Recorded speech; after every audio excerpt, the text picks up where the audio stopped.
A whimper, that is where this story begins. Not with a spinning kick that defies gravity, not with a split between two moving trucks, not with a legend written in neon lights across Hollywood Boulevard, but with a sound so small, so broken, so utterly devoid of hope that most people would mistake it for the wind scraping against wet cobblestones, for a rusted gate creaking in the distance, for nothing at all. Brussels, 1980. Early March. The kind of month where winter refuses to die and spring refuses to be born. Where the cold settles into your bones and stays there. Where the rain doesn't fall so much as hang in the air like a curse. A back alley behind the abandoned Fabrique National textile factory in Anderlecht. The industrial heart of Brussels that stopped beating somewhere around 1975, when the jobs dried up and the workers scattered like leaves. The kind of place where streetlights flicker and die, where no one fixes them because no one cares, where the city budget doesn't stretch to neighborhoods like this, where the rain doesn't wash away the filth, it just pushes it deeper into the cracks between stones worn smooth by 100 years of boots and broken dreams and workers who once believed in something called a future. The alley is narrow, maybe 12 feet across. Brick walls on both sides, old Flemish brick from the 1880s, the kind they don't make anymore because no one has the patience, the skill, the discipline. The mortar is crumbling. Moss grows in patches where the rain pools. At the far end, a rusted chain-link fence blocks the way to the canal, where barges used to carry goods when Belgium still made things worth carrying. The smell hits first. It always does. Motor oil leaking from the repair shop 2 streets over. Wet concrete that never truly dries.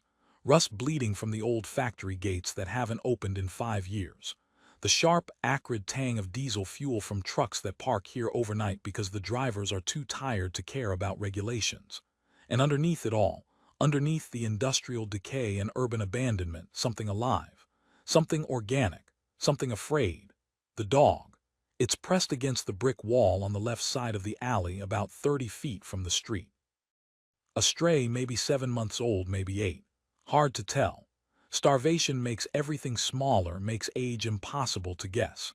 Its ribs push against matted fur like prison bars, like the bars on the windows of the abandoned factory, like the bars that keep the poor locked in neighborhoods like this. 40, maybe 45 pounds. Should be 60.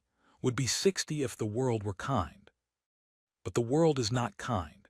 Its fur, what's left of it, might have been brown once, or tan, or golden.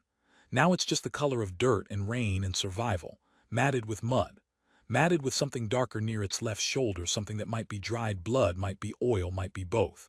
Patches of fur are missing, revealing pink skin covered in scabs, mange probably, or burns, or both. Its eyes, wide, wet, trembling, are fixed on 3 figures blocking the only escape. Brown eyes. The kind that still hold a flicker of something that might once have been trust, might once have been hope. That flicker is dying, dying like the streetlights, dying like the factory, dying like everything in this neighborhood dies slowly, without witness, without mercy. The dog's legs shake, all 4 of them, a constant tremor that runs through its entire body, through its skeletal frame, through its soul. Its tail is curled so tight beneath its body it might as well not exist. Its ears are flat against its skull. Every muscle is tense for a blow that hasn't come yet but will come, always comes, because that's what the world has taught this creature in its short, brutal life.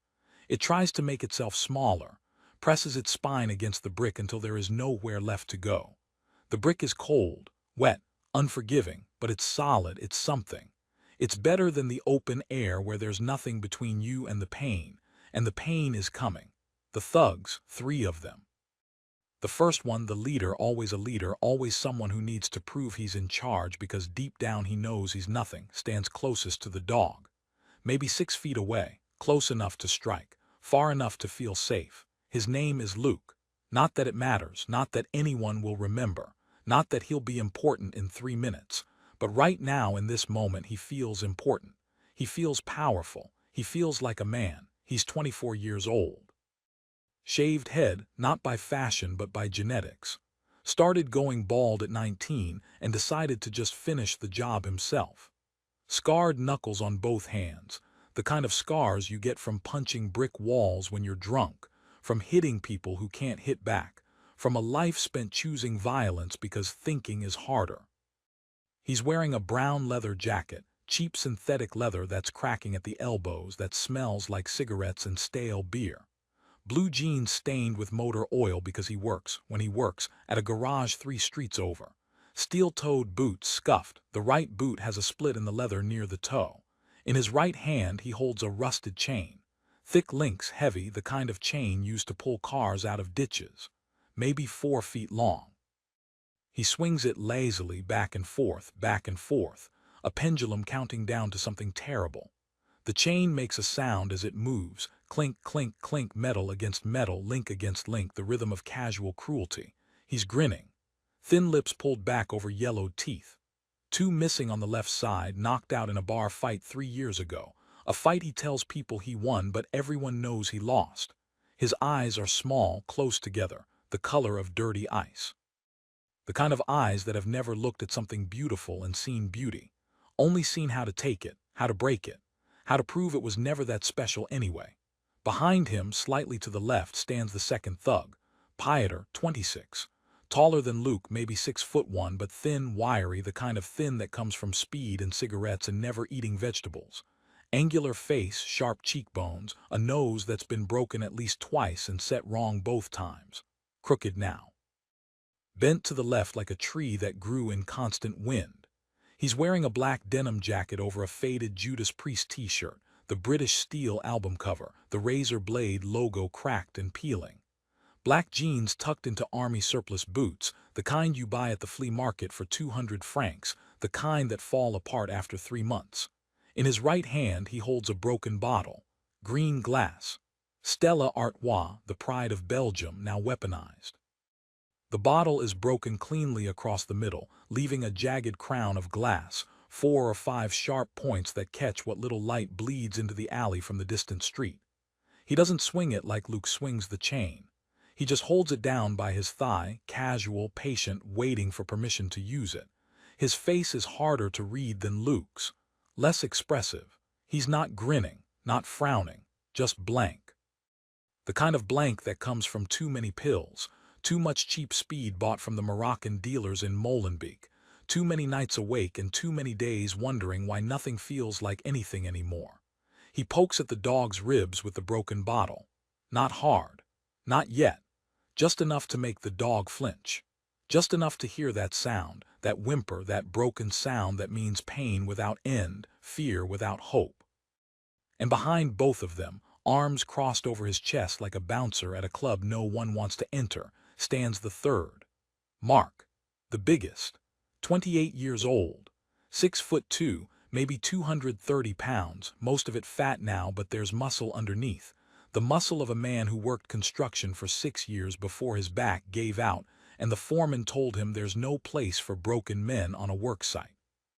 He's wearing a green canvas jacket, military surplus, too big for him now because he's lost weight, lost the muscle that used to fill it out. Gray sweatpants with oil stains. White sneakers that were white maybe 2 years ago. Now they're the color of the alley, the color of neglect. His face is broad, flat, Flemish peasant stock, the kind of face you see in Bruegel paintings, the kind of face that looks carved from wood. Small eyes under a heavy brow. Thick neck. Jowls starting to form at his jawline. His hair is brown, greasy, long enough to pull back into a small ponytail that doesn't quite work, that just makes him look older, sadder, more desperate. He doesn't hold a weapon, doesn't need one, he is the weapon. His fists are the size of the dog's head.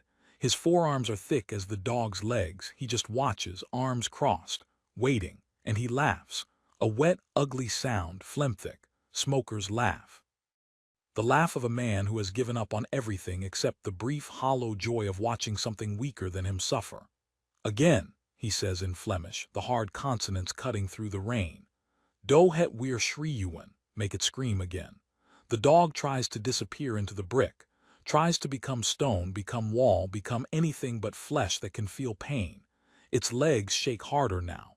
Its breathing is rapid, shallow, the desperate panting of pure fear. Its whimper rises, a sound that is not quite a bark, not quite a cry, something in between, Something that belongs to creatures who have learned that the world is not kind and will never be kind, and there is no rescue coming because rescue is a fairy tale told to children who haven't learned the truth yet. Luke draws his arm back, the chain hanging loose, preparing to swing. Pieter shifts his grip on the bottle, thumb on top now, ready to stab downward. Mark's grin widens. The dog closes its eyes. And then a new sound, footsteps, not running footsteps. Not the hurried click-click-click of someone late for something. Not the heavy thud-thud-thud of someone angry, just footsteps, measured, even. The footsteps of a man who has somewhere to be but knows that rushing gets you there tired. At the mouth of the alley where the streetlight actually works, where a small circle of yellow-orange light pushes back against the rain and the dark, a silhouette appears. A man. The rain falls around him in sheets now, harder than before, the kind of rain that soaks through clothes in seconds, that finds every gap in your collar, every opening in your jacket that makes you want to run for cover. But he doesn't run. He walks. With the precision of a man who has measured every step of his life against perfection and found himself wanting, and so he kept walking anyway, kept training anyway, kept pushing anyway. Because that's what you do when perfection is impossible but quitting is worse. His footsteps are deliberate, each one placed with intention. The puddles don't splash beneath his boots. They seem to part, as if even water understands. This man does not waste movement, cannot afford to waste movement, has built a life on the principle that every motion matters, every gesture contains purpose, every second is an opportunity to be better than you were 1 second ago. He's wearing a thin gray jacket, cotton, nothing special, the kind you buy at C&A for 800 francs, already soaked through. The rain has darkened it from gray to charcoal. It clings to his shoulders, his back, his arms, revealing the structure beneath. The architecture of a body that has been built brick by brick, rep by rep, hour by hour, with the kind of obsessive discipline that most people reserve for religion. Beneath the jacket, a white tank top, also soaked, also clinging. You can see everything now, the topography of his torso, the ridges of muscle that run from his shoulders to his hips like cables under tension. The separation between his pectorals, the line down the center of his abdomen where the rectus abdominis muscles meet, the obliques cutting diagonal lines at his waist, the serratus anterior muscles rippling like fingers along his ribs. This is not the body of someone who lifts weights 3 times a week. This is not the body of someone who jogs in the park on Sundays. This is the body of someone who has turned physical cultivation into a full-time job, into an obsession, into a form of prayer. His arms hang at his sides, relaxed but not limp. Even in rest, there's a readiness. You can see it in the way his fingers are slightly curled, not into fists, but into potential. In the way his forearms are roped with veins like cables under skin, like rivers on a map, like evidence of thousands of hours spent hitting heavy bags, doing knuckle push-ups on hard floors, gripping and twisting and pulling and pushing until the body understands. We are not fragile. We are not weak. We are whatever we demand ourselves to be. He's 20 years old, Jean-Claude Van Damme. Though right now, in this moment, he's not Van Damme yet. Not really. That name, the name that will someday be printed on movie posters in 40 countries, the name that will make teenage boys try flying kicks in their living rooms, the name that will become synonymous with a certain kind of impossible physical achievement, that name is still just a nickname his friends use. A joke, almost. Van Damme. From Dam. The village where his mother's family comes from, where his grandmother still lives in a house with a thatched roof and chickens in the yard. Right now he's just Jean-Claude Camille Francois van Varenberg, a Belgian kid from Berchem-Saint-Agathe, a karate student, a dreamer, a nobody, but the body doesn't know that. The body only knows the work. His face is striking in the way a knife is striking, not pretty, not soft, but purposeful, sharp, clean. A strong jaw, square, the kind of jaw that looks like it was designed to take punches. High cheekbones that cast shadows in the dim light. Deep-set eyes, dark brown, almost black in this light, with a European intensity, an old-world gravity that comes from a continent that has been conquered and occupied and bombed and rebuilt so many times that survival is coded into the DNA. His hair is dark, thick, cut short on the sides, longer on top, wet now, plastered to his skull. A few drops of rain run down his temple, down his cheek, drip from his jaw. He doesn't wipe them away, doesn't seem to notice, or notices and doesn't care. Discomfort is just another form of training. His chest rises and falls with a rhythm that is almost meditative, slow, controlled. 4 seconds in through the nose, hold for 2. 6 seconds out through the mouth. The breath control of a man who has spent years learning to manage his nervous system, to lower his heart rate at will, to enter a state of calm focus that most people only achieve by accident. He's wearing dark blue jeans, Lee, the American brand, because Belgian boys in 1980 think American means something, means freedom, means possibility. The jeans are fitted but not tight, allowing full range of motion. His boots are brown leather, work boots, the kind factory workers wear, scuffed at the toes, broken, uncomfortable. He can fight in these boots, has fought in these boots. Knows exactly how much traction they give, exactly how much friction when he pivots, exactly how high he can kick before the sole catches. Around his neck, barely visible under the tank top, a thin silver chain. At the end of it, hidden against his chest, a small medallion. Saint Michael the Archangel, patron saint of warriors. His grandmother gave it to him when he turned 18, pressed it into his palm and said in Flemish, "Michael protects those who fight for the right reasons."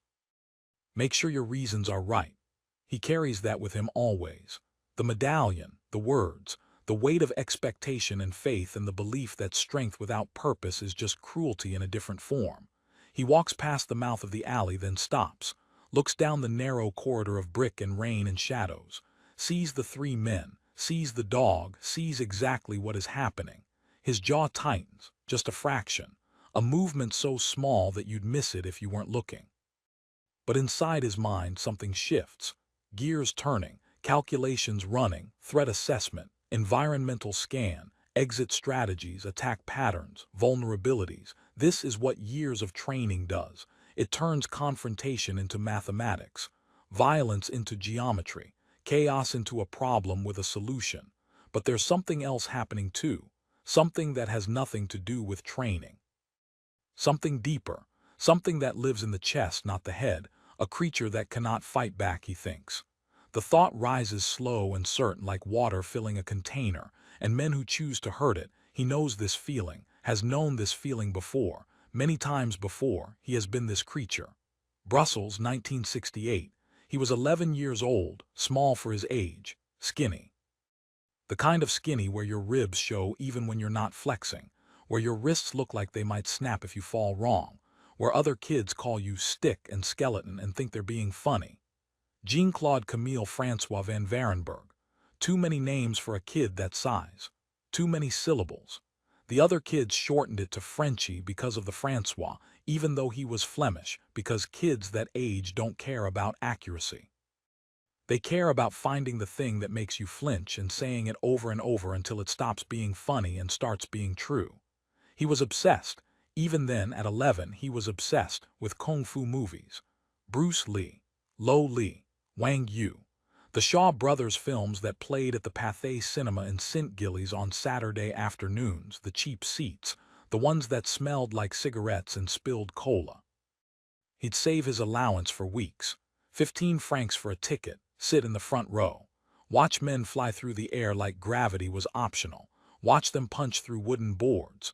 Watch them defeat 10, 20, 30 enemies with nothing but discipline and technique and an unbreakable will. He believed it all. Believed that if you trained hard enough, if you dedicated yourself completely, you could become something more than what you were born as, could transcend weakness, could become untouchable. The other kids thought he was weird. Frenchie thinks he's Bruce Lee, they'd say in the schoolyard at St. Agatha Primary School. Frenchie thinks he can fight. And then one day, a Tuesday afternoon in October, cold but not raining, the sky that flat gray color that Belgium specializes in, 3 of them cornered him. Behind the school gymnasium, concrete walls, metal doors with wire-reinforced windows, the kind of place where teachers don't go because it's technically not part of the school property, technically the responsibility of the sports club that uses the gym on weekends, technically no one's problem. The 3 boys were older. 13, maybe 14. already hitting puberty, already growing into their bodies, already learning what power feels like when you have it and someone else doesn't. Their names don't matter. Jean-Claude doesn't remember their names, just their faces, just what they did. They knocked his books out of his hands. The books scattered across the concrete. His math textbook landed in a puddle, the pages already starting to absorb the dirty water, starting to swell and warp. "Pick them up, Frenchie." He bent down, started picking them up. One of them kicked the books away. "I said pick them up." He bent down again. They laughed. The third time when he bent down, one of them shoved him, not hard, just enough. Just enough to make him lose balance, to make his knee hit the concrete, to make him go down on all fours in the puddle, in the mud, in the place where no one could see him, and no one would help him, and the world would keep turning whether he got up or not. They walked away laughing. He stayed there on his hands and knees, water soaking through his pants, cold seeping into his skin, books scattered around him like casualties, and inside his chest something broke. Not his ribs, not a bone, something worse. Leaf, his faith. The thing that made him sit in the front row at the Pathé Cinema and believe that discipline and technique and will could overcome anything, because he had discipline. He did push-ups every morning, 50. Even when he was tired, even when his arms shook, 50 push-ups. He had technique. He practiced the forms he saw in the movies. In his bedroom with the door closed so his parents wouldn't see, practiced punches in the mirror, practiced kicks until his legs burned. He had will. Wanted to be strong, wanted to be powerful, wanted to be the kind of person who didn't end up on his hands and knees in a puddle while other kids laughed. But it hadn't mattered. He was still too weak, too small, too nothing. He gathered his books, walked home. His pants were muddy. His knee was bleeding a little bit, scraped on the concrete, nothing serious, nothing that would need stitches, just enough to sting, enough to remind him with every step, you are not what you think you are. You are not Bruce Lee. You are just a skinny Belgian kid who gets shoved into puddles. His father was home when he arrived. Eugene van Varenberg, accountant, practical man, quiet man, the kind of man who believed in solutions, not sympathy, who believed that the world was hard and complaining about it was pointless. You either adapted or you suffered. Eugene looked up from his newspaper when Jean-Claude walked in, saw the mud, saw the scraped knee. Saw something in his son's face, shame probably, or defeat, or the particular kind of pain that comes not from injury but from understanding. Eugene folded his newspaper, set it down on the kitchen table, looked at his son for a long moment, then said, "You want to stop being weak." Jean-Claude said nothing. Couldn't, his throat was too tight. "Then stop being weak." Not cruel, not dismissive, just factual, the way you'd say you want to stop being cold, put on a jacket. "I know a man," Eugene continued.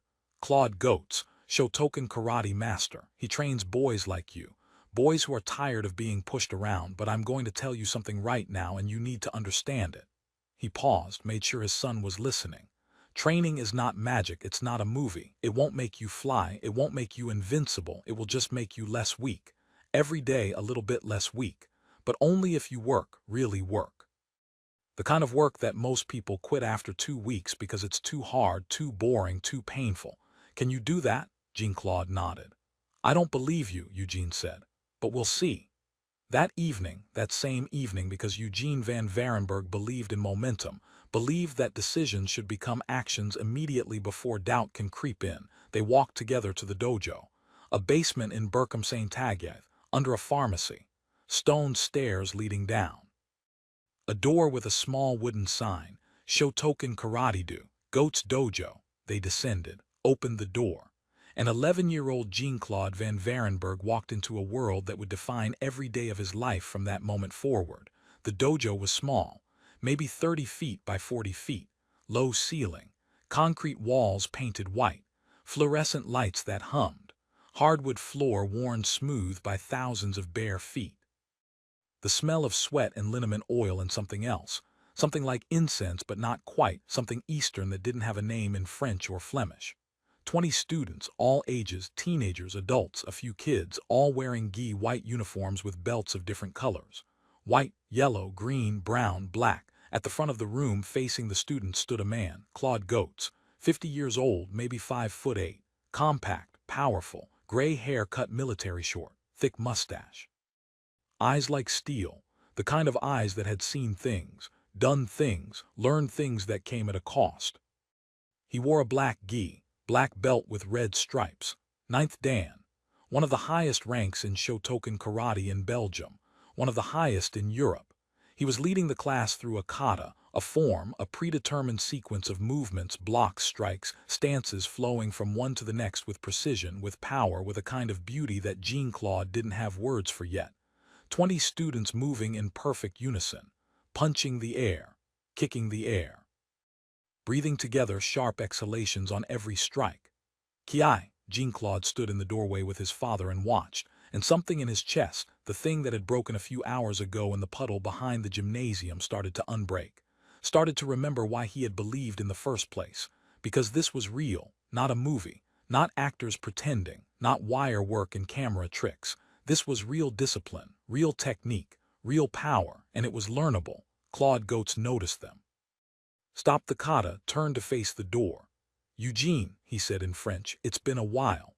"Too long," Eugene replied. "I want you to meet my son, Jean-Claude." Goetz looked at Jean-Claude, looked him up and down, saw the mud on his pants, saw the scraped knee, saw the skinny arms and the narrow chest and the face that was trying very hard not to cry. "You want to train?" Goetz asked. Jean-Claude nodded. "Why?" The question hung in the air. "Why, not do you want to train? Why?" Jean-Claude didn't know how to answer, didn't have the vocabulary yet. Didn't understand that Goetz was testing him, seeing if he would say something stupid like, "I want to be tough," or "I want to beat people up," or one of the 100 other wrong reasons that boys give when they're really just running from something. Finally, Jean-Claude said, "I'm tired of being afraid." Goetz nodded slowly. "Good answer." He gestured to the floor. "Take off your shoes, you start now." And Jean-Claude did. Unlaced his shoes, stepped onto the hardwood floor, felt the smooth wood under his bare feet. Cold, solid, real. Goetz walked over, stood in front of him. "I'm going to teach you how to fight," he said quietly, so quietly that only Jean-Claude could hear. "But more importantly, I'm going to teach you why to fight." Jean-Claude looked up at him, confused. "Anyone can throw a punch," Goetz continued. "Anger can throw a punch. Fear can throw a punch. A monkey can throw a punch if you train it. But a martial artist fights for a reason. Fights to protect. Not to dominate. Not to prove, to protect. The moment you forget that, the moment you use what I teach you to hurt someone who didn't deserve it, to bully someone weaker, to prove you're tough, that's the moment you stop being my student." "Understand?" Jean-Claude nodded. "Say it. I understand. Say it in Japanese. Hi sensei, hi sensei." Again. "Hi sensei." "Good, now first lesson, stance." And for the next hour, Claude Goetz taught 11-year-old Jean-Claude Van Varenberg how to stand. Just stand, not punch, not kick, not block. Stand, feet shoulder-width apart, weight distributed evenly, knees slightly bent, back straight, shoulders down, chin level, eyes forward, breathe, that's all, for an hour. By the end, Jean-Claude's legs were shaking, his knees burned, his back ached. Sweat poured down his face even though he hadn't thrown a single punch. Goetz watched him shake. Watched him suffer, then said, "Good, you didn't quit. That's the only thing that matters today. Come back tomorrow, same time, we'll do it again." Jean-Claude came back tomorrow and the next day and the next, for 12 years, every day, sometimes twice a day, sometimes 3 times, before school, after school, weekends, holidays, when he was sick, when he was tired. When his friends went to parties, went to the cinema, went on dates. He went to the dojo. He learned to punch, to kick, to block, to move, to breathe, to endure pain, to push through exhaustion, to make his body do things that his mind said were impossible.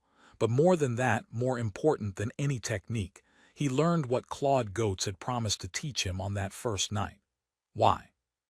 You fight to protect, not to dominate, not to prove, to protect. The moment you forget that, you become the same as the men who hurt you. And now, standing at the mouth of this alley in Anderlecht in March 1980, watching 3 men torment a helpless dog, Jean-Claude remembers the puddle, remembers the shame, remembers Claude Goetz's words. You fight to protect. He doesn't run into the alley, doesn't charge, doesn't yell, he walks, each step measured. Each step bringing him closer to a confrontation he didn't choose but won't avoid. Because that's the other thing Claude Goetz taught him, you don't look for fights. But when a fight finds you, when you see something wrong and you have the power to stop it, you don't walk away. Walking away is easy, standing up is hard, that's what makes it worth doing. His boots make soft sounds on the wet cobblestones. Step, step, step. A rhythm, steady, unhurried. The rhythm of a man who has done this before, not this exactly. But confrontation, violence, the moment when talking stops and bodies move. He's been in 14 street fights in the last 3 years. 14. He doesn't look for them, doesn't want them. But Brussels in 1980 is not a gentle city. Unemployment is 12%. The Moroccan and Turkish immigrants in Molenbeek and Schaerbeek face racism every day. The Flemish and Walloons still hate each other with the intensity of people who share a country, but not a language, not a culture, not a history except the history of resentment. And young men with nothing to do and no future to believe in find reasons to fight, find people to hurt, find ways to feel powerful when everything else makes them feel small. Jean-Claude has stopped 2 muggings, broken up 3 bar fights, intervened twice when he saw men hitting women in the street, hitting them hard, hitting them in ways that said this wasn't the first time and wouldn't be the last time unless someone stopped it. People tell him it's not his business. Tell him to stay out of it. Tell him he's going to get hurt one day, going to pick the wrong fight, going to step in front of someone bigger, meaner, more willing to kill. Maybe they're right, but Claude Goetz's voice is louder than their voices. You fight to protect. He's 10 feet into the alley now. The 3 men haven't noticed him yet.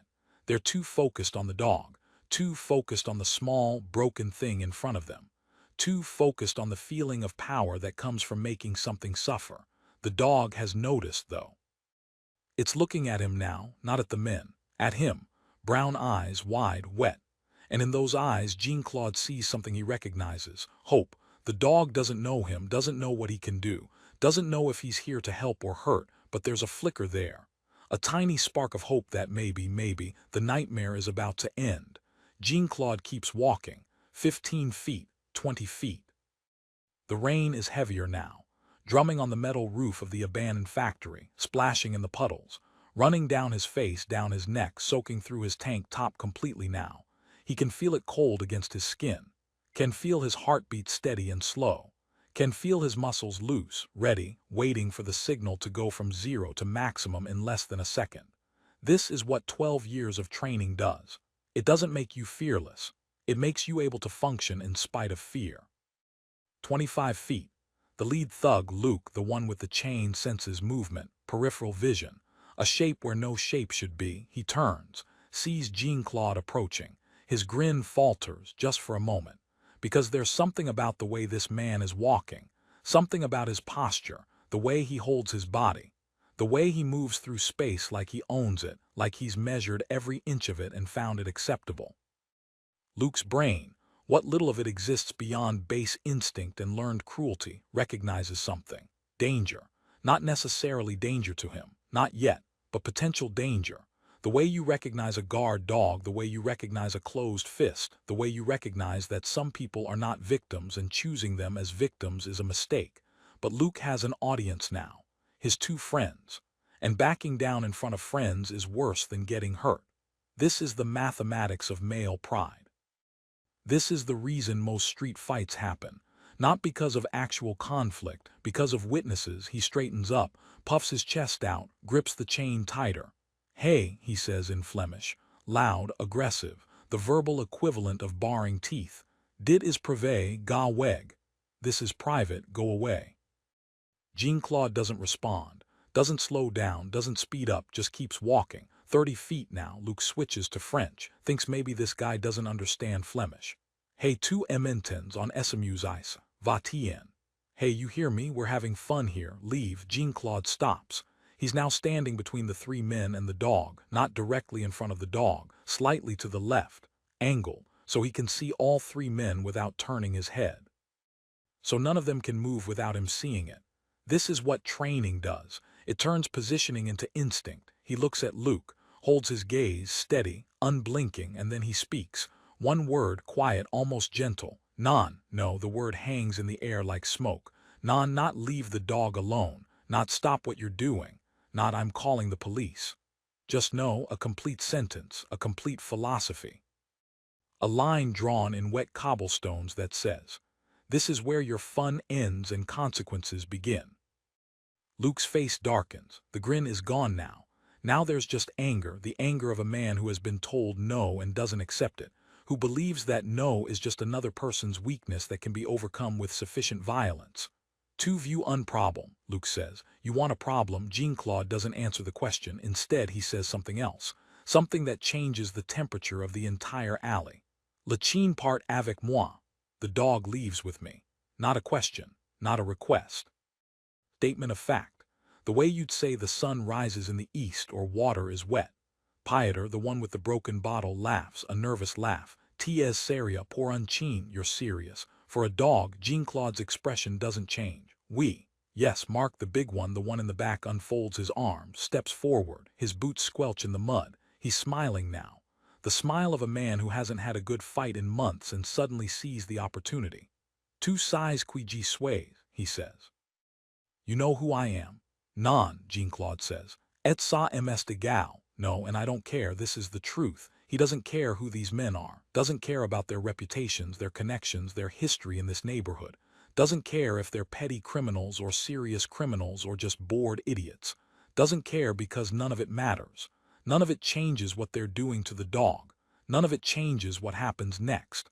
Mark takes another step forward. He's close now. Maybe 8 feet away. Close enough that Jean-Claude can smell him. Cigarettes, beer, unwashed clothes, the smell of a man who has given up on the idea of being better than he is. "Account petty," Mark says. "Listen, little man. On va te donner une chance. Tu pars maintenant on obliqueties la, tu rests on te casse.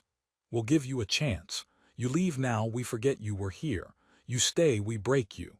The hardest technique I ever learned." Jean-Claude thinks was not the 540-degree spinning kick, was not the split, was not the knuckle push-ups on concrete until the skin tore and bled and scarred. It was this, standing still when every fiber of my body wants to explode.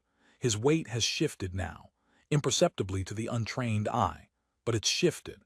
His right foot has turned outward 3 degrees. His left knee has bent slightly, lowering his center of gravity by maybe 2 inches. His hands have moved from hanging loose at his sides to hanging loose at his sides with intention, with readiness, with the coiled potential of a snake that looks relaxed but is 1 millisecond away from striking. To Luke, Pieter, and Mark, nothing has changed. To anyone who understands combat, everything has changed. "Dernière chance," Luke says, raising the chain. "Last chance." Behind Jean-Claude, the dog whimpers again. And something in Jean-Claude's chest, something that has been holding back, something that has been waiting, something that has been measuring and calculating and trying to give these men every opportunity to walk away, that something cracks open. Not anger, not quite. Something colder than anger, certainty. The certainty that violence is about to happen, that it's unavoidable now. That words have failed, diplomacy has failed, and now there's only the ancient language of bodies moving through space, of force meeting force, of the strong punishing the wicked. Claude Goats's voice in his head, as clear as if the old master were standing beside him. "When you must fight, fight completely. No hesitation. No mercy. Not because you're cruel, because half measures get you killed." Jean-Claude looks at Luke, looks at the chain. Looks at the way Luke is holding it, grip too tight, arm too tense, weight too far forward. Amateur, dangerous because he's unpredictable, not dangerous because he's skilled.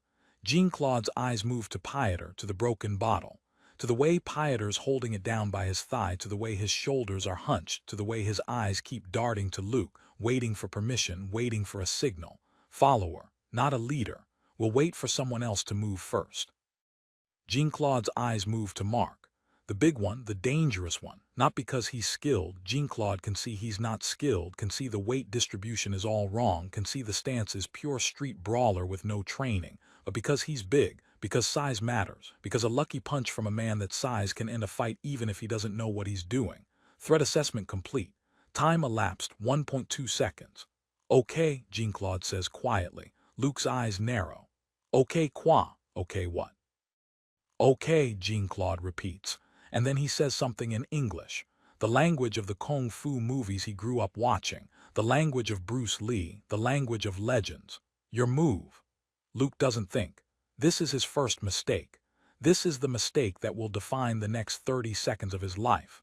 The mistake that will send him to the hospital with 2 cracked ribs and a lesson he'll carry forever. He swings the chain. Not a calculated strike. Not a precise attack.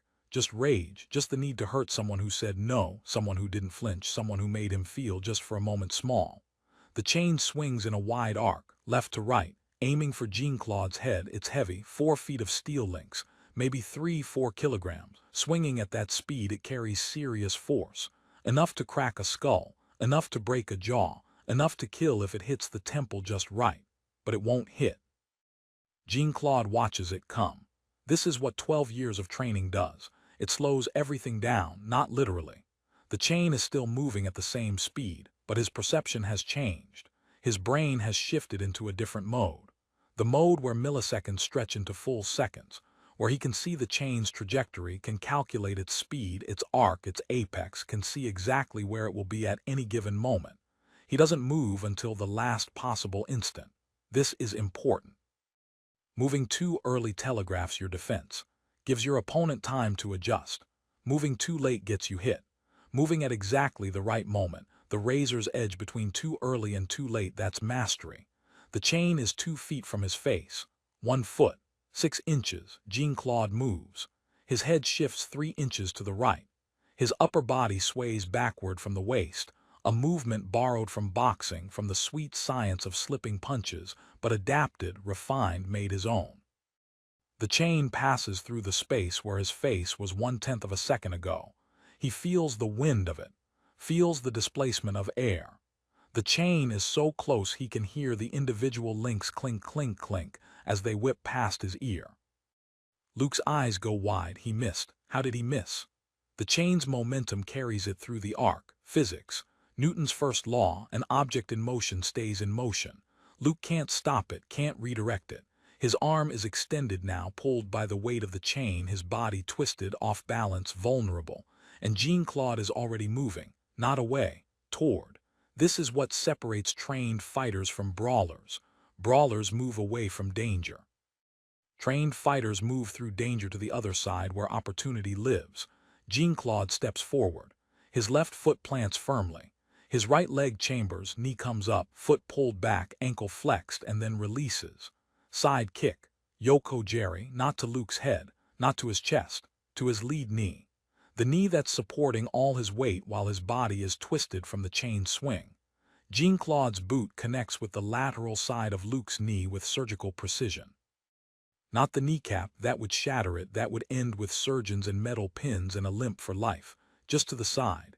Just enough force to hyperextend the lateral collateral ligament, to send a shock of pain through the joint, to make the leg buckle. Luke's knee gives out.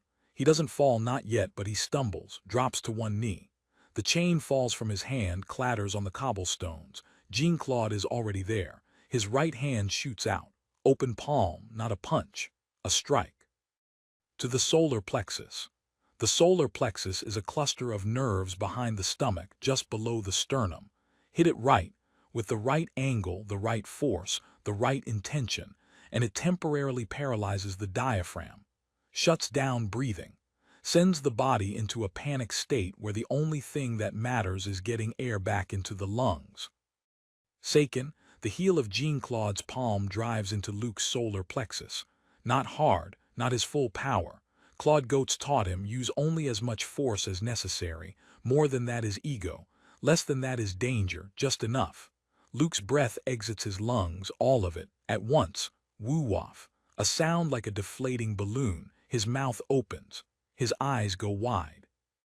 His hands drop from ready position to his stomach, clutching, trying to understand why his body has stopped obeying him, why his lungs won't work, why there's no air.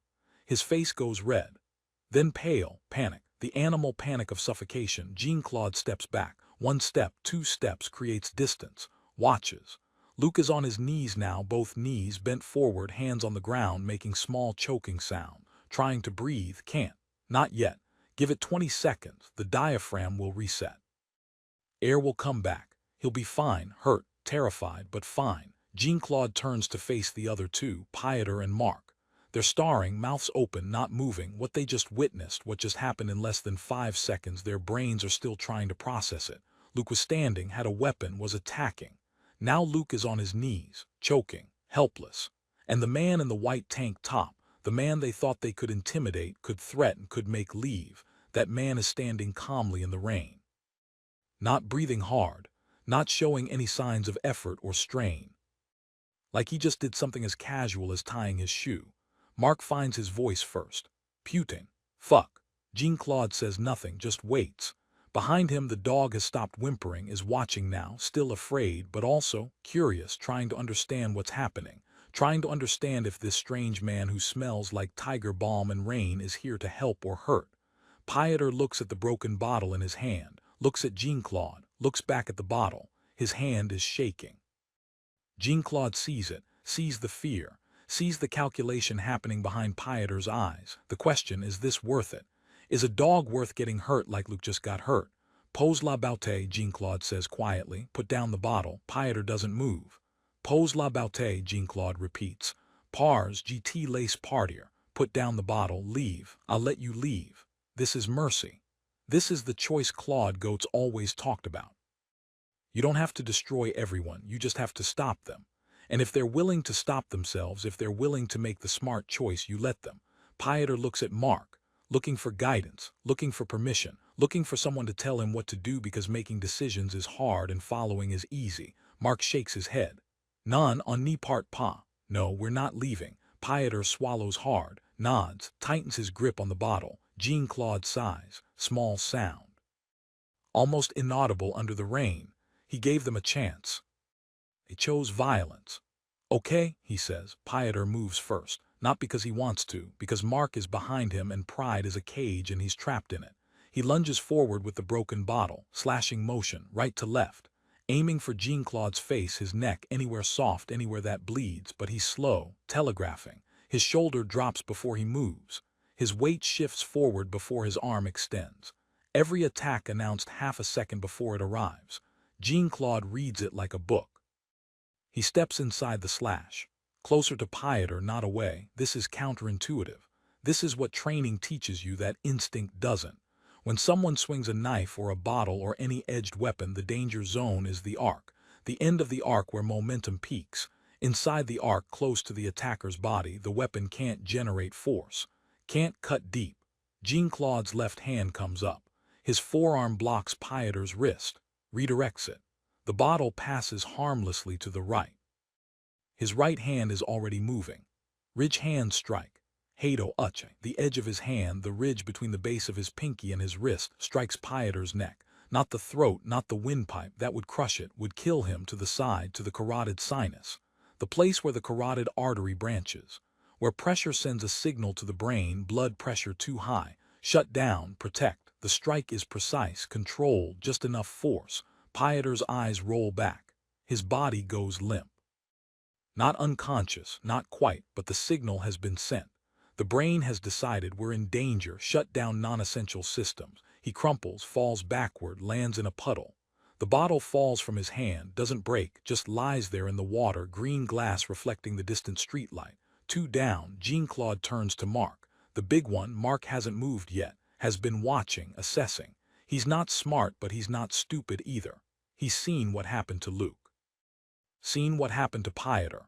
Seen that this man in the white tank top is not what he appears, is dangerous in a way that size can't protect against.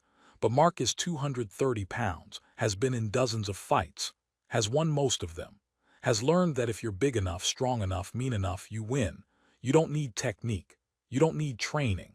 You just need to grab someone, throw them, land on top of them, and hit them until they stop moving. That's Mark's entire fighting philosophy.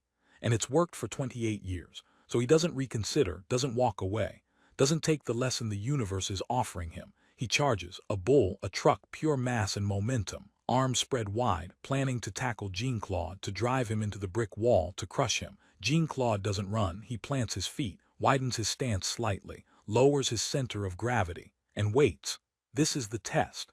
This is the moment where size matters. Where 185 pounds faces 230 pounds, where technique faces brute force, where 12 years of training faces 12 years of barroom brawling. Mark closes the distance. 5 feet, 4, 3. He's fast for a big man, faster than Jean-Claude expected, 2 feet. Mark's arms reach out to grab. Jean-Claude moves, not backward, not to the side, down, he drops, a deep squat, full astegrass. The kind of squat that requires years of flexibility training. The kind that most people can't do without falling over. Jean-Claude drops into it like gravity doubled. Mark's arms close on empty air, on the space where Jean-Claude's torso was a fraction of a second ago. His momentum carries him forward.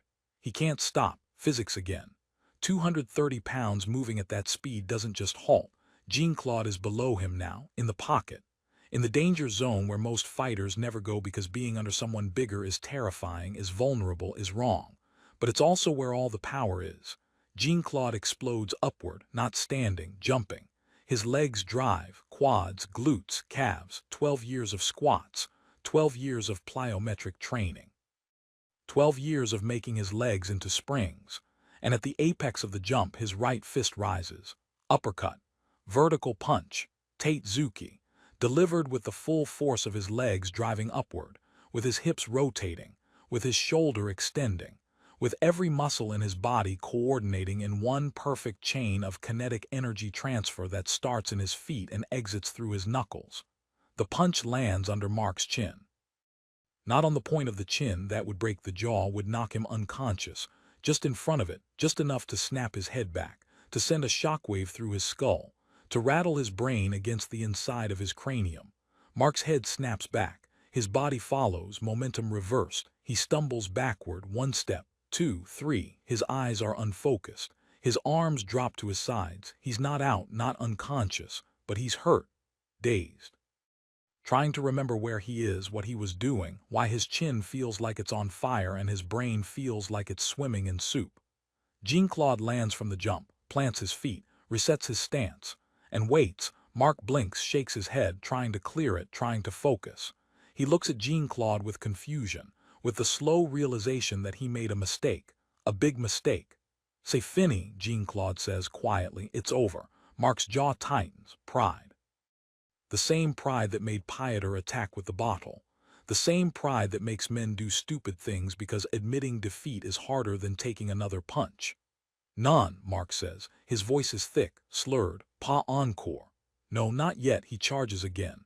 This time Jean-Claude doesn't wait. He moves forward to meet him, timing, precision. His left leg swings up in an arc.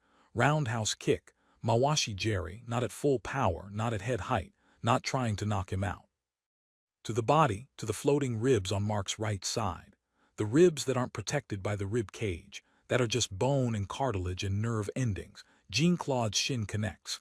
The sound is wet, sharp, like a baseball bat hitting a watermelon. Mark's body bends around the kick, folds like a lawn chair. The air leaves his lungs. His momentum stops, reverses. He stumbles to the side, trips over his own feet, falls, lands hard on his side, doesn't get up, just lies there, breathing, hurting. Trying to understand what just happened. 3 down. Total time elapsed 47 seconds.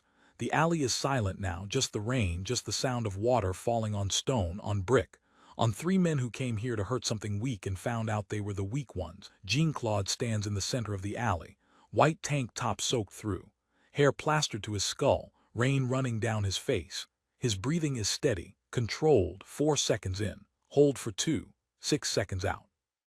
His heart rate is elevated but not racing, maybe 110 beats per minute, less than what it reaches during his regular training sessions. He's not tired, not winded, not hurt. This is what 12 years of preparation does. Makes 47 seconds of violence feel routine, feel manageable, feel like just another training drill where the opponent doesn't follow the choreography. He looks at the 3 men. Luke is sitting now, back against the wall, still holding his stomach. Still breathing hard but breathing. The panic has passed. The diaphragm has reset. He's staring at Jean-Claude with wide eyes, fear, confusion, the look of someone whose understanding of the world just got revised. Pieter is on his back in a puddle, staring at the sky, rain falling on his face. Not unconscious but not fully present. The carotid sinus strike has sent him into a kind of dissociative state. He'll be okay in a few minutes. We'll have a headache, we'll have a bruise on his neck. will have a story he'll never tell because admitting you got dropped by one strike is worse than admitting you lost a fight. Mark is on his side, curled into a fetal position. Hands pressed against his ribs, the floating ribs, the ones Jean-Claude kicked. Not broken. Jean-Claude knows how broken ribs feel, knows the sound they make when they crack, knows how to calibrate force to stop just before that line. But bruised, deeply bruised, hurt enough that every breath is agony, hurt enough that he'll remember this night for weeks every time he inhales. Jean-Claude feels no satisfaction. This is important. He doesn't feel pride, doesn't feel joy, doesn't feel the rush of adrenaline that some people get from violence, the high, the sense of power. He just feels tired, tired of a world where this is necessary, where men hurt defenseless creatures, where the only language that works is violence. Claude Gautz used to say, "A true martial artist feels sorrow every time he has to fight, because fighting means talking has failed, and talking failing means we're all less human than we should be." Jean-Claude understands now what Gautz meant. He turns away from the three men, turns toward the dog. The dog is still pressed against the wall, still shaking, but its eyes are different now, not as wide, not as panicked. It's watching Jean-Claude, trying to understand, trying to process what just happened, trying to understand if this is real, if the nightmare is actually over. Jean-Claude walks toward it slowly, very slowly, each step deliberate, telegraphed, giving the dog time to see him coming. Time to decide, time to understand that he's not a threat. He stops 3 feet away, far enough that the dog doesn't feel trapped, close enough that his presence is real, is protective, is a barrier between the dog and the men behind him. He doesn't speak. Dogs don't understand words. They understand tone. They understand body language. They understand intention. He lowers himself slowly, controlled descent. A perfect squat that transitions into kneeling. First the right knee, then the left until he's kneeling in the puddle, in the mud, in the filth of this alley. His jeans are soaked through now. Mud on his knees, water seeping through the denim cold against his skin. He doesn't care. This is more important than comfort. He extends his right hand, slowly, palm down, fingers relaxed, not reaching for the dog, not trying to grab, just offering, just showing. This hand that just hurt 3 men is also capable of gentleness. This body that just delivered violence is also capable of protection. The dog watches his hand, sniffs the air, trying to understand, trying to decide. Jean-Claude waits, patience. This is also part of training, not the exciting part, not the part that looks good in movies, but the real part. The part that matters, waiting, being still, letting the other being decide, giving them agency, giving them choice. The rain falls on both of them, on Jean-Claude, on the dog, connecting them in this moment, in this alley, in this small, strange pocket of Brussels where something broken is about to start healing. 30 seconds pass. The dog takes a step forward, tentative, ready to bolt, testing. Jean-Claude doesn't move, doesn't react, just waits. The dog takes another step. Closer now, 2 feet away, close enough to smell him, sweat, rain, tiger balm, the liniment oil he uses on his muscles after training, and underneath it all something else. Something the dog recognizes even if it can't name it, safety. The dog stretches its neck forward, nose toward Jean-Claude's hand, sniffs, once, twice, 3 times. And then slowly, so slowly, it presses its head against Jean-Claude's palm.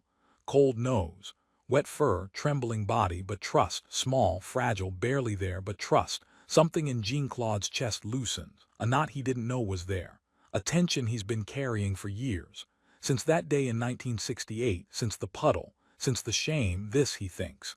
This is why I trained for 12 years, not to hurt people, to protect them, to protect the ones who can't protect themselves. To be the person I needed when I was 11 years old and no one came. He keeps his hand still. Lets the dog decide how much contact it wants. Lets it set the pace. Lets it feel in control for maybe the first time in its life.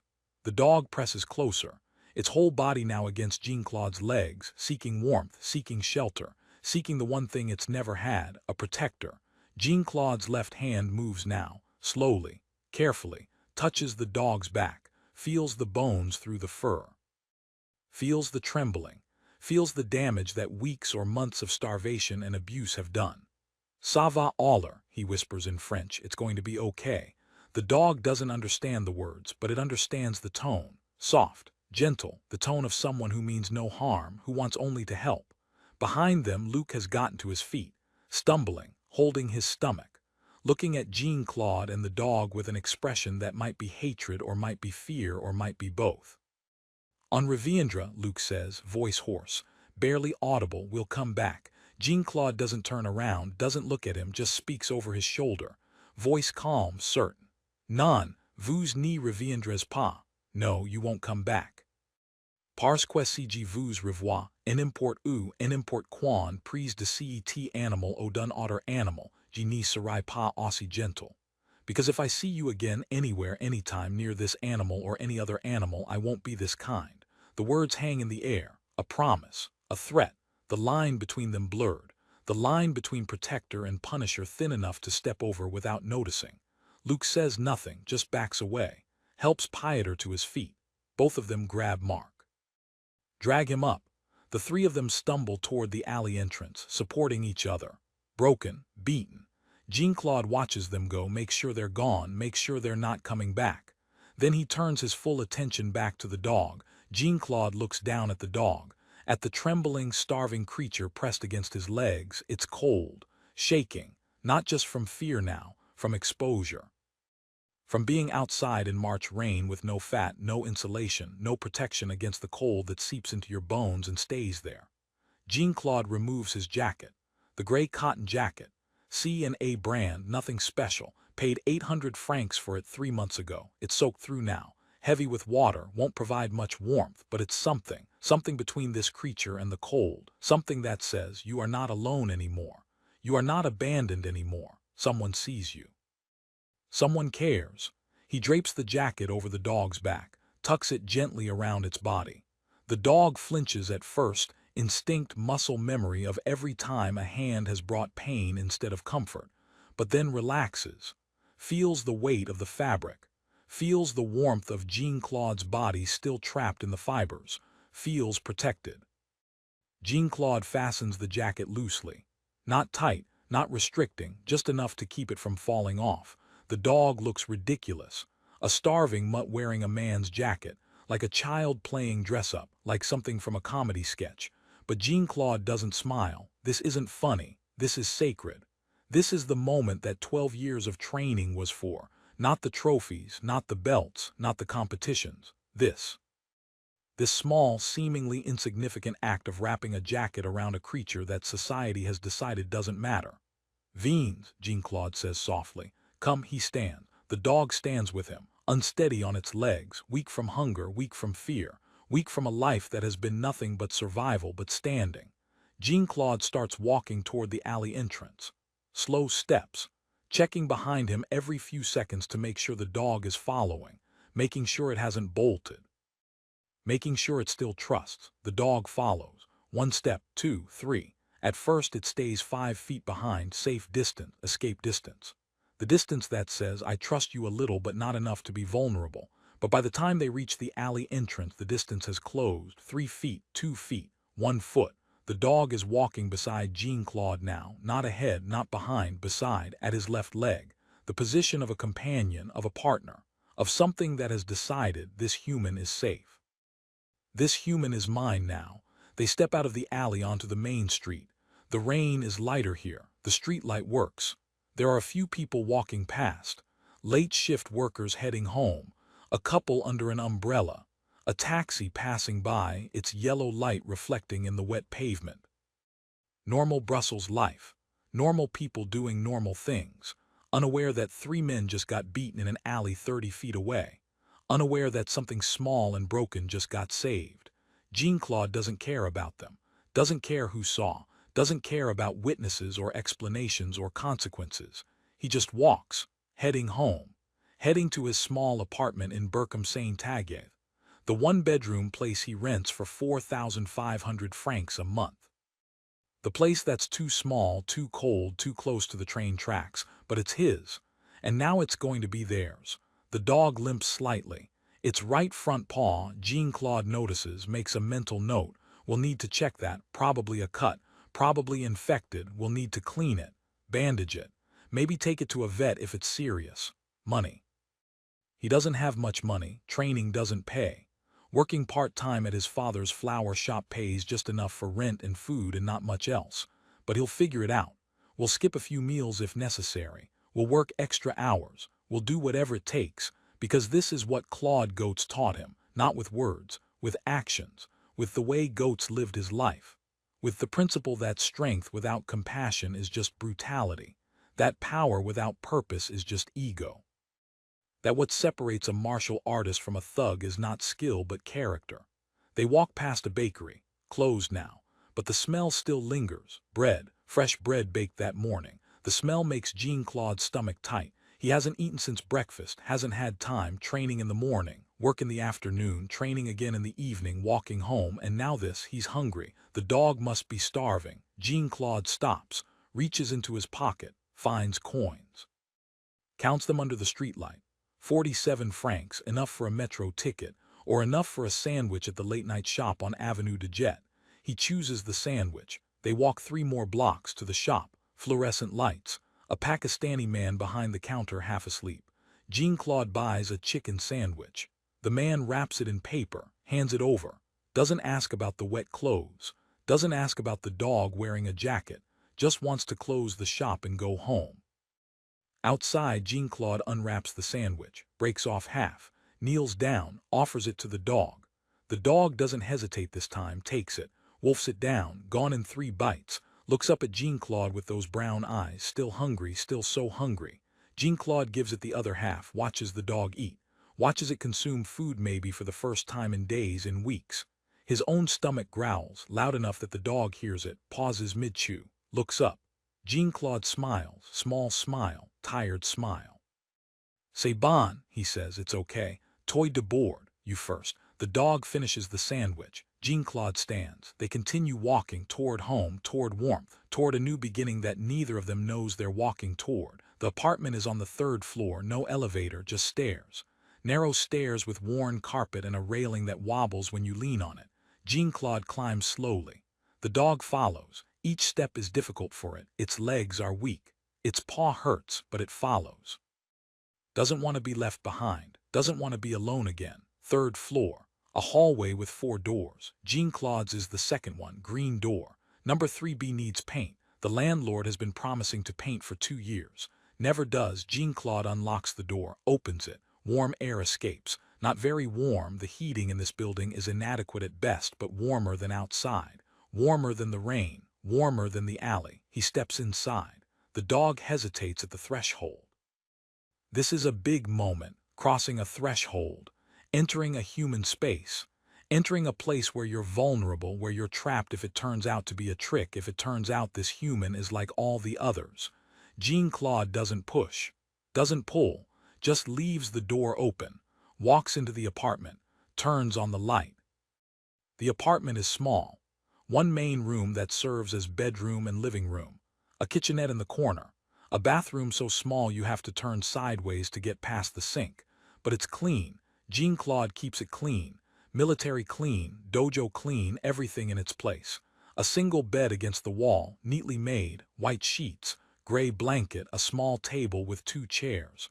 On the table, a stack of martial arts magazines, Black Belt, Karate Illustrated. The ones he buys at the newsstand and reads cover to cover. A wooden practice dummy in the corner, Wing Chun style, the kind Bruce Lee used. Jean-Claude saved for 6 months to buy it, trains on it every day. Heavy bag hanging from the ceiling, wrapped in duct tape where the canvas has torn. That's it. That's the apartment. That's the life of a 20-year-old martial artist who has nothing except discipline and a dream that seems impossible most days. The dog appears in the doorway, cautious, 1 paw inside. Testing, waiting for the trap, waiting for the pain that always follows hope. Jean-Claude kneels down again, patient. Entre, c'est toi maintenant. Come in, this is your home now. The dog steps inside, slowly. 1 paw, 2, 3, 4, all the way in. Jean-Claude closes the door behind it, locks it. The dog flinches at the sound of the lock clicking, trapped now, no escape. But Jean-Claude moves past the dog, doesn't corner it, doesn't approach it, just walks to the kitchenette, gives it space, lets it explore. Lets it understand that this space is safe. He fills a bowl with water from the tap, sets it on the floor. The dog approaches immediately, drinks, laps at the water desperately, Drinks until the bowl is half empty, stops, looks at Jean-Claude, making sure it's allowed. Boys, Jean-Claude says, drink. Tout si que tu veux, all you want. The dog drinks more, empties the bowl, Jean-Claude refills it. The dog drinks again, less desperately this time, just thirsty, just in need. Jean-Claude wonders when the last time it drank clean water was. Wonders if it's ever drunk clean water. Wonders what its life has been until this moment. He looks in his small refrigerator, almost empty. A carton of milk, 3 eggs, some cheese. He takes the cheese, breaks it into small pieces, puts it in another bowl, sets it on the floor. The dog eats, more slowly now. The panic eating is over. Now it's just eating, just nutrition, just life continuing. Jean-Claude watches for a moment, then goes to the bathroom. Strips off his wet clothes, the tank top, the jeans, hangs them over the shower rod to dry, looks at himself in the small mirror above the sink. Bruise forming on his right shoulder, from when he jumped to deliver the uppercut to Mark. Landed slightly wrong, didn't notice at the time, notices now. Small cut on his forearm from the chain. One of the links grazed him when he slipped it. Drew blood, not much, just a thin line, that's it. That's all the damage from a fight against 3 men. 47 seconds of violence and he walks away with a bruise and a scratch. This is what training does. He washes his face, dries it, puts on dry clothes, sweatpants, t-shirt, goes back to the main room. The dog has finished eating, is now exploring the apartment, sniffing everything. The bed, the table, the practice dummy, the heavy bag, trying to understand this new territory, trying to map it, trying to find the safe spots and the dangerous spots. Jean-Claude watches, doesn't interfere. Just watches. The dog eventually settles near the bed. On the floor, curls up, still wearing Jean-Claude's jacket, still shaking slightly, still exhausted, still processing everything that happened in the last hour. Jean-Claude grabs his own blanket from the bed. The gray one walks over, kneels down, gently places the blanket over the dog, tucking it in, making sure it's covered, making sure it's warm. The dog looks up at him. Brown eyes, so much in those eyes, fear still. Yes, but also something else now. Something that wasn't there an hour ago. Gratitude. Doors, Jean-Claude whispers, sleep. Tu es en sécurité maintenant, you're safe now. He stands, goes to his bed, lies down, doesn't get under the covers. He gave his blanket to the dog, just lies on top, stares at the ceiling. The adrenaline is fatting now.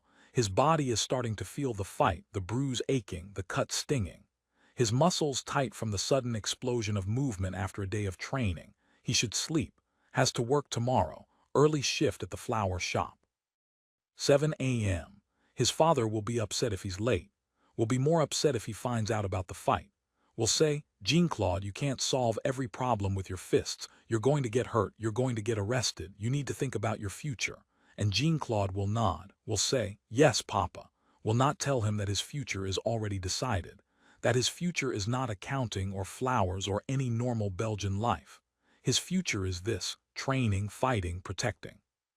His future is Hollywood, is movies, is impossible dreams that he'll make real through sheer force of will.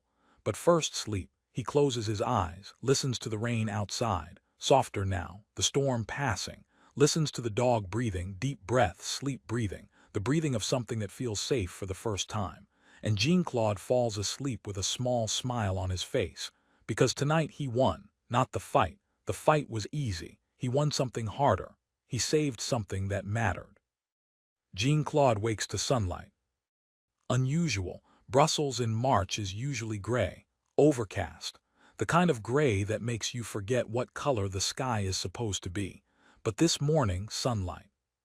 Streaming through his small window, warming his face, pulling him up from sleep.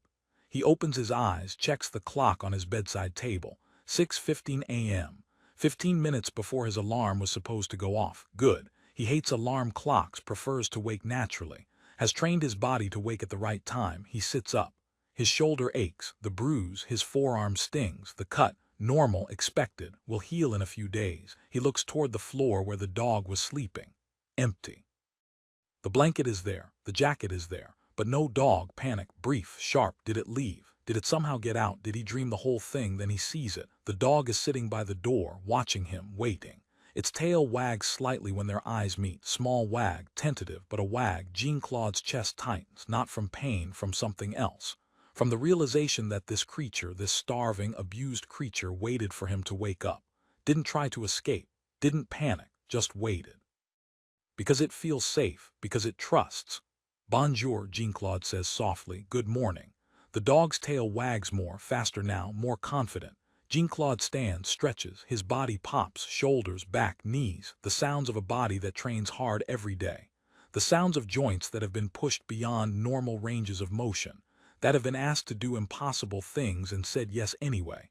He walks to the kitchenette, fills the water bowl. The dog drinks immediately, then looks up at him expectantly. Food. Jean-Claude opens the refrigerator. 3 eggs left, the milk, nothing else. He needs to go shopping, but first he needs to feed the dog. He cracks the 3 eggs into a pan, scrambles them. No salt, no pepper. Dogs don't need seasoning, just nutrition, just fuel. The eggs cook. He puts them in a bowl, lets them cool, sets them on the floor. The dog eats. More slowly than last night, not panicked, not desperate, just eating, just living. Jean-Claude watches, thinking, planning. The dog needs a vet, needs vaccinations, needs treatment for the mange, needs its paw looked at. All of that costs money, money he doesn't have. He'll figure it out. We'll work extra shifts. We'll skip training 1 day a week and take freelance moving jobs. We'll do whatever it takes, because this dog is his responsibility now. He took it from that alley. He made a promise, unspoken but real. The promise that every protector makes: I will keep you safe, no matter what it costs me. He eats his own breakfast. Milk, that's it, just milk. The eggs went to the dog. His stomach protests, but his mind is clear. Priorities. The dog needed it more.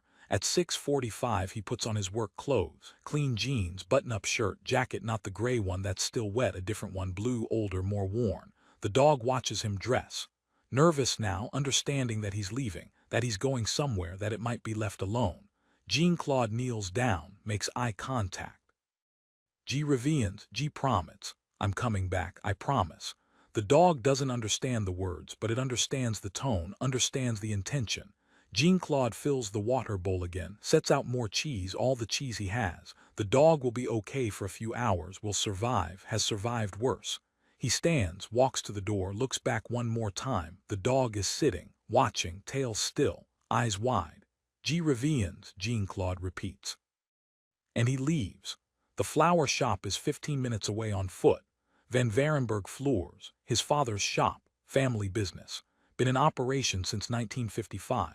Eugene Van Varenberg believes in hard work, believes in building something that lasts, believes that his son should learn the business, should take it over someday, should have a stable life.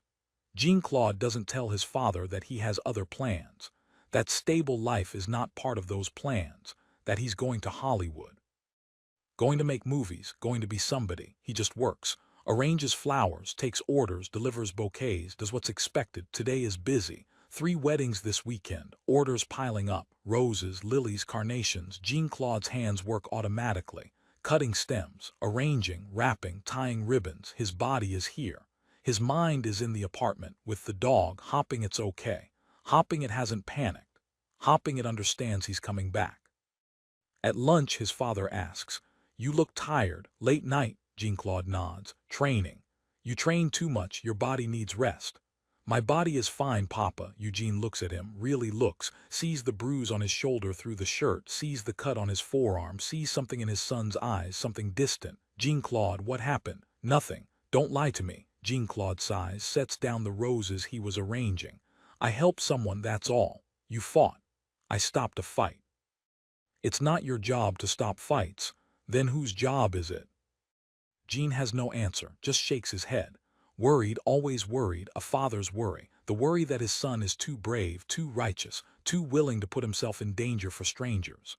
"One day," Eugene says quietly, "you're going to help the wrong person and you're going to get hurt, really hurt." "Maybe," Jean-Claude says, "but not today." The conversation ends. They go back to work, flowers, orders, the rhythm of commerce. At 5 p.m. Jean-Claude's shift ends. He walks fast, almost running.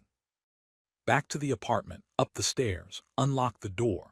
The dog is there, right where he left it, by the door, waiting. Its tail explodes in motion when it sees him, wagging so hard its whole body wags. Pure joy, pure relief, pure love in the way only dogs can love, completely, without conditions, without memory of past pain, just present moment happiness.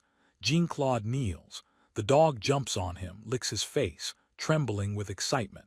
Two voies, Jean-Claude says, laughing, you see. Gt avis dit. G reviens toujours. I told you, I always come back. And in that moment, in that small apartment in Brussels, with sunlight fatting outside and a rescued dog licking his face, Jean-Claude Van Varenberg understands something important.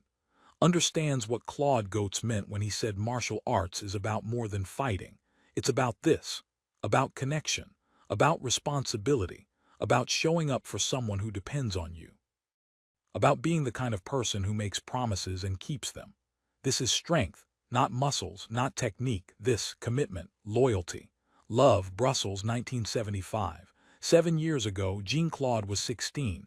Been training for 5 years, brown belt, getting good, really good, winning tournaments, local competitions. Placing first, second, usually first. Fast, flexible, powerful for his size. And starting to get cocky, starting to believe he was special. Starting to walk with that swagger that young men develop when they're good at something and people notice. One evening after training, Claude Goetz called him over. Jean-Claude, walk with me.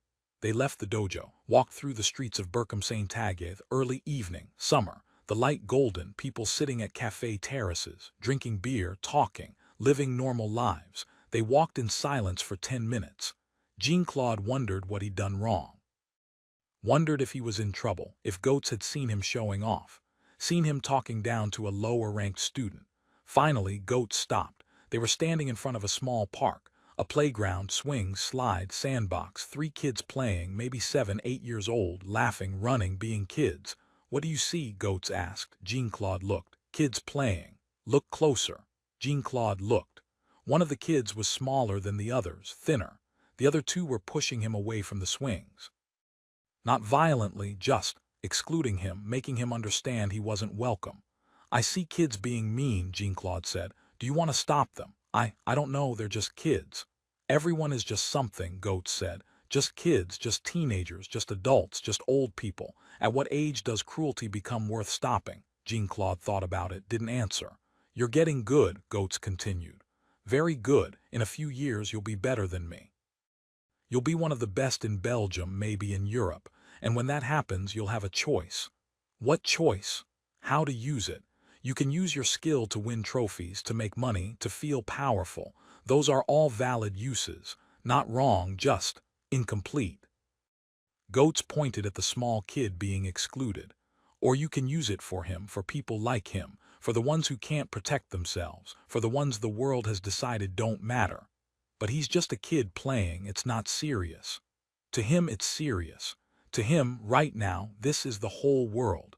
This is his lesson about how life works, about whether people help each other or whether everyone is alone. They watched the kid walk away from the playground, head down, shoulders slumped, learning that the world is not kind. I can't fix every problem, Jean-Claude said. No, you can't, but you can fix the ones in front of you, the ones you see, the ones where you have power and someone else doesn't. But what if I get hurt? What if I help the wrong person? What if you don't help? Goetz interrupted. What if you see someone suffering and you walk past? And then you go home and you look in the mirror and you see someone who chose comfort over courage. How do you sleep then? Jean-Claude had no answer. I didn't train you to win tournaments, Goetz said quietly. I trained you to be a good man. Tournaments are just a side effect. Trophies are just evidence that you put in the work. But the real test, the only test that matters, is what you do when no one is watching, when there's no trophy, no applause, just you and someone who needs help in the choice. They walked back to the dojo in silence. Jean-Claude never forgot that conversation, never forgot the lesson. And now, 7 years later, kneeling in his apartment with a rescued dog licking his face, he understands. The test happened last night, in that alley. No witnesses except 3 thugs who will never tell the story. No trophy, no applause, just him and a helpless creature and the choice.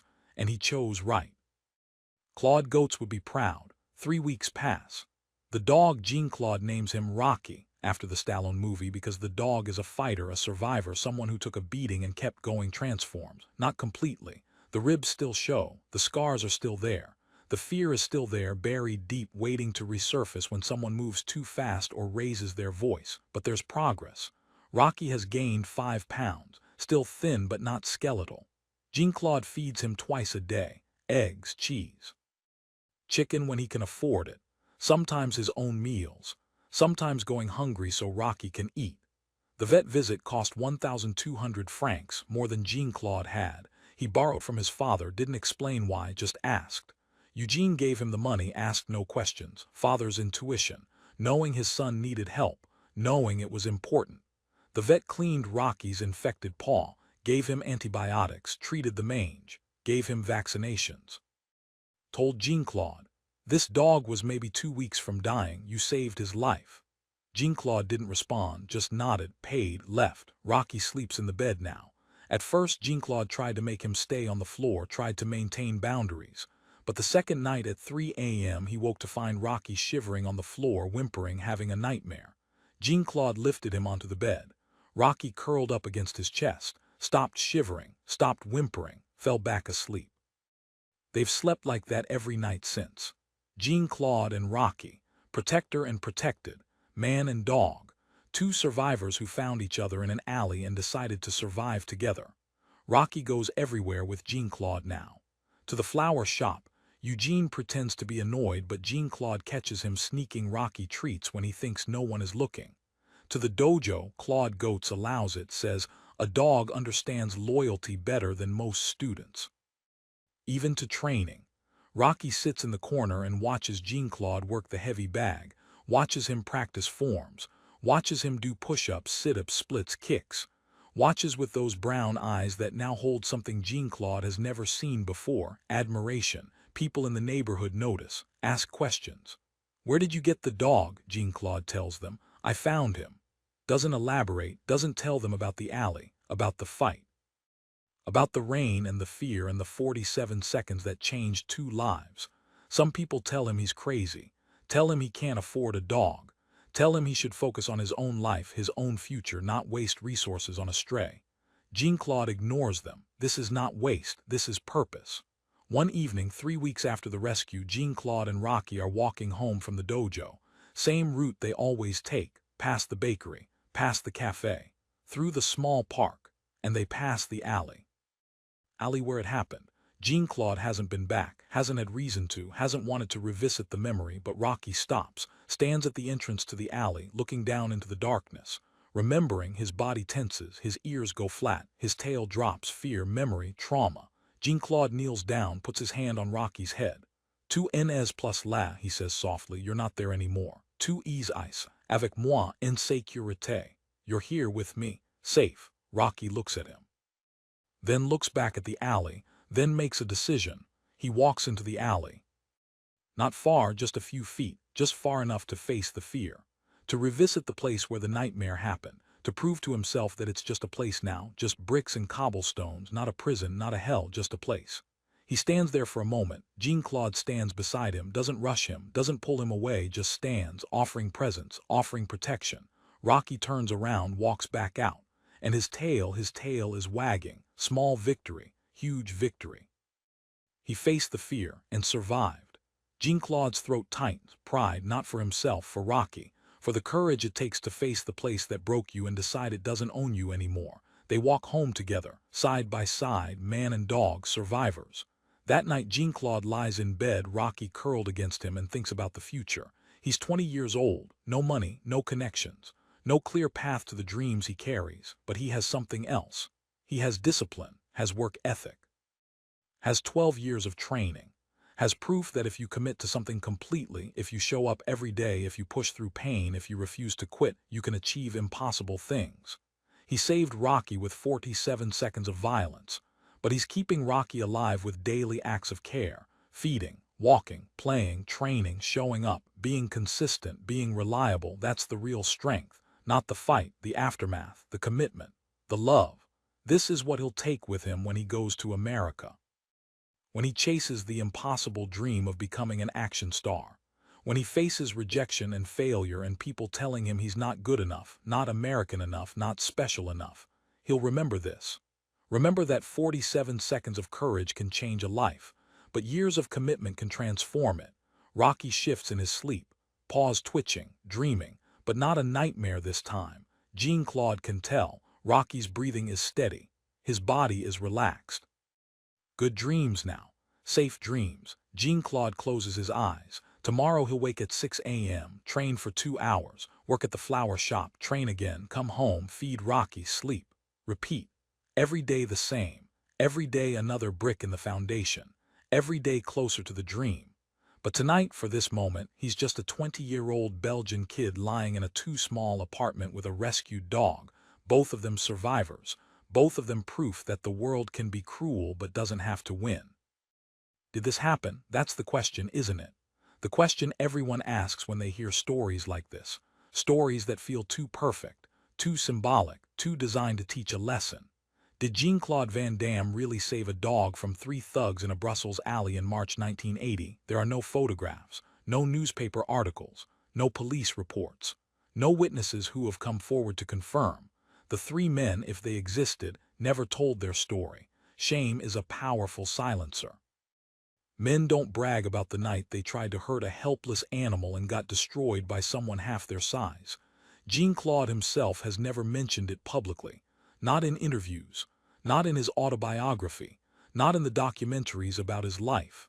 If it happened, he kept it private, kept it sacred, kept it separate from the persona, from the brand, from Van Damme, the action star. But does it matter? Do we need video evidence and sworn testimony to understand the truth this story is telling? Because here's the real truth. Somewhere in Brussels in the late 1970s and early 1980s, there was a young man named Jean-Claude Van Varenberg, 20 years old, no money, no connections, no clear path to the life he dreamed of. What he had was discipline, years of it. The kind of discipline that makes you train 4 hours a day even when you're exhausted, even when your body screams for rest. Even when everyone tells you it's pointless, that you'll never make it, that Belgium doesn't produce action stars. And he had something else, something rarer than discipline, something more valuable than talent. He had character, the kind of character that makes you step into situations that aren't your problem, that makes you protect things that can't protect themselves, that makes you use power not to dominate but to defend. That's real. Whether the specific incident with the dog happened exactly as told, or whether it's a composite of multiple events, or whether it's a myth that grew around a real man's real values, that doesn't change the core truth. Jean-Claude Van Damme became who he is not just because he could kick high and do the splits. Thousands of people can kick high. Hundreds can do the splits. He became who he is because he understood what Claude Goetz taught him. Martial arts is not about winning fights. It's about being the kind of person worth following, worth admiring, worth believing in. The lesson of the dog is the lesson of discipline. It's easy to save something once. One moment of courage, one burst of adrenaline, one fight in an alley. That's heroic, that's dramatic. That's the part that makes a good story, but keeping something alive, feeding it every day, walking it when you're tired, taking it to the vet when you can't afford it, showing up consistently, reliably, without applause, without recognition, that's discipline. That's the real work. Jean-Claude Van Damme didn't become a star because of one great fight or one great movie or one great moment. He became a star because he showed up. Every day. For years. For decades. When the first American producers laughed at his accent. When the first casting directors said he was too foreign. When he slept in his car because he couldn't afford rent. When he took jobs as a bouncer, a carpet layer, a limousine driver, anything to stay in America, to stay close to the dream. He showed up. Same discipline that saved the dog. Same commitment. Same refusal to quit just because the world said no. The lesson of the alley is the lesson of choice. Every day you pass alleys, metaphorical alleys. Situations where someone is suffering and you have the power to stop it. Someone being bullied at work. Someone being excluded at school, someone being abused in a relationship. And every time you have a choice. Walk past, it's not your problem, you didn't create the situation. You don't have responsibility to fix it, that's the easy choice. The safe choice. The choice most people make, or step in, knowing it might cost you, might get you hurt, might make you enemies. Might complicate your life in ways you can't predict, that's the hard choice. That's the choice that defines character. Jean-Claude, if the story is true, made that choice. Saw 3 men hurting something helpless and said, not on my watch, not in my city, not while I have the power to stop it. You have that power too, not the power to fight. Most situations don't require violence, but the power to speak up, to intervene, to say this is wrong when everyone else is staying silent. The power to be uncomfortable for someone else's sake. That's real strength. The lesson of Rocky is the lesson of healing. Trauma doesn't disappear. Rocky carried his fear for weeks, months. Maybe still carries it now, all these years later, if he's still alive, if he lived a long, happy life with Jean-Claude or someone Jean-Claude found to take care of him when Hollywood called. The scars don't vanish. The memories don't erase. You don't just get over being broken, but you can heal, slowly, with help, with someone who shows up every day and proves that the world is not only cruelty. That gentleness exists, that protection exists, that love exists. Rocky went from cowering in an alley to sleeping peacefully in a bed, from whimpering in fear to wagging his tail, from dying to thriving, not because the trauma disappeared, because someone cared enough to help him carry it. That's the model for all of us. We're all carrying something, some wound, some fear, some memory of a time when the world was cruel and we were helpless. And we're all capable of being that someone for another person. That consistent presence in Jean-Claude Van Damme is in Los Angeles, or Brussels, or somewhere in between, still training, still teaching, still being the man that young martial artists look up to. Because he understands something most people never learn. Strength is not what you do when cameras are watching. Strength is what you do when no one will ever know. Brussels, 2023, 43 years later. An interviewer asks Jean-Claude during a podcast, "What's the one moment in your life that defined who you became?" Jean-Claude pauses, thinks. His eyes, older now, weathered, carrying decades of stories, go distant for a moment. "Most people think it was my first movie," he says slowly in that distinctive accent that Hollywood once told him to hide. "Or my first big fight. Or the moment I did the splits between the trucks." He shakes his head.